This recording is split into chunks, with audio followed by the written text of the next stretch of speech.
आज हम टिक्नोमेट्री की स्टार्टिंग करेंगे, ठीक है ना। ये टिक्नोमेट्री अंग्रेजी शब्द है। टिक्नोमेट्री कौन सा शब्द है?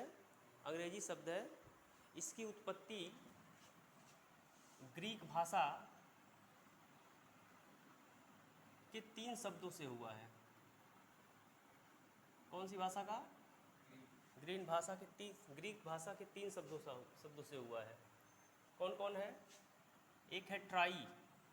ट्राई का मतलब होता है 3। दूसरा है गॉन। गॉन का मतलब होता है भुजा। और मेट्रॉन।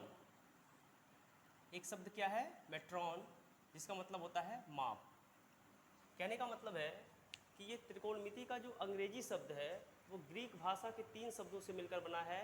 ट्राई मतलब जिसका मतलब होता है 3, गॉन का मतलब होता है भुजा और मेट्रॉन का मतलब होता है माप।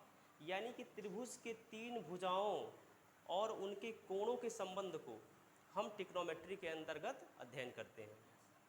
ठीक है। कल्पना करो कि कोई तुम्हारा मित्र है और वह किसी मीनार को देख रहा है। मीनार बहुत ऊंची बिल्डिंग होती है, उसको देख रहा है। तो कल्पना करो कि क्या वह ट्रायंगल बना सकता है। मान लो ये मीनार है और फ्रेंड यहाँ खड़ा है और यह मीनार के ऊपरी सिरे को देख रहा है, इस तरह से ऐसे देख रहा है। तो ये ट्रायंगल बनाएगा ना, राइट एंगल ट्रायंगल। कौन सा ट्रायंगल बनाएगा? Right angle triangle. मान लो यह मीनार है और यह तुम्हारा फ्रेंड है या मित्र है, ठीक है, और इस मीनार को देखता है तो ये एक राइट एंगल ट्रायंगल बनाएगा, श्योर। ठीक है ना। मान लो कोई तुम्हारा मित्र है और नदी के किनारे उसका घर है, ठीक है ना। ये नदी है और नदी के दूसरे किनारे पर यहाँ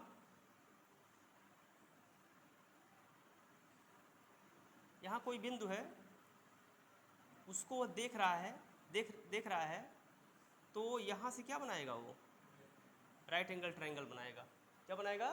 राइट एंगल ट्रायंगल बनाएगा। यानी कि ये जो टिक्नोमेट्री है यह किस ट्रायंगल में यूज होता है? राइट एंगल ट्रायंगल में। और टिक्नोमेट्री त्रिभुज की भुजाओं और कोणों के अनुपात को हम कहते हैं। टिक्नोमेट्री किसे कहते हैं? त्रिभुज के, समकोण त्रिभुज के भुजाओं और कोणों के अनुपात को, यानी कि उनके संबंध को हम टिक्नोमेट्री के अंतर्गत उसका हम अध्ययन करते हैं। तो इसमें जो टिक्नोमेट्रिकल रेशियो हैं, टिक्नोमेट्रिकल रेशियो कौन कौन है उसके बारे में हम जानेंगे। टिक्नोमेट्रिक रेशियोज।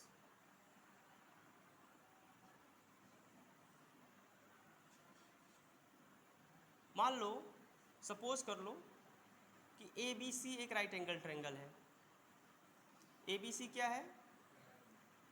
ABC एक राइट एंगल ट्रायंगल है किस पे? एंगल B पर।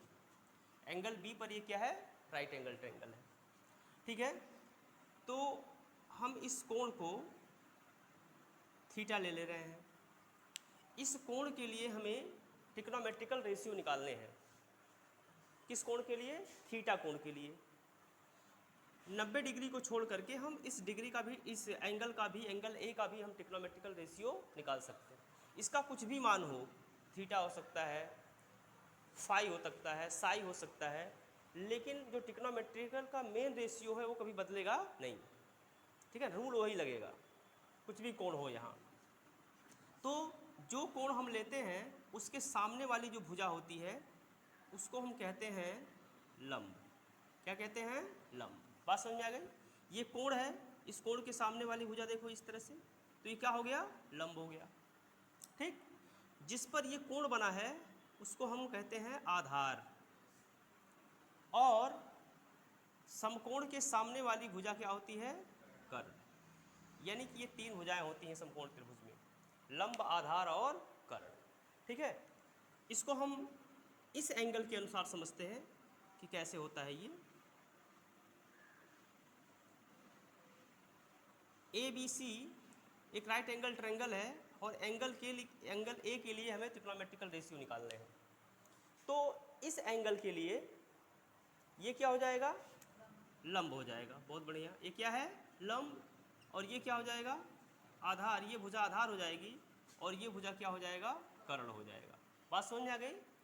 एंगल चेंज होने पर, एंगल अगर हम चेंज करते हैं, कोण को हम बदल देते हैं, तो केवल लंब और आधार, जो आधार है वो लंब बन जाता है, जो लंब है वो क्या बन जाता है, आधार बन जाता है। फार्मूला आप वही लगाएंगे। तो 3 मुख्य त्रिकोणमितीय अनुपात हैं, ठीक है ना। एंगल थीटा का साइन, एंगल थीटा का साइन, ठीक है ना, एंगल थीटा का साइन, या इसको हम साइन थीटा कहते हैं। क्या कहते हैं, साइन थीटा। एंगल ए का साइन या साइन थीटा, ठीक है ना। तो साइन थीटा बराबर हो जाएगा लंब बटे कर्ण, लंब बटे कर्ण, यानी कि साइन थीटा क्या हो गया, लंब बटे कर्ण। लंब और कर्ण के अनुपात को हम क्या कहते हैं, साइन थीटा कहते हैं। बात समझ में आ गई। लंब और कर्ण के अनुपात को क्या कहते हैं, साइन थीटा। ये दूसरा हो गया।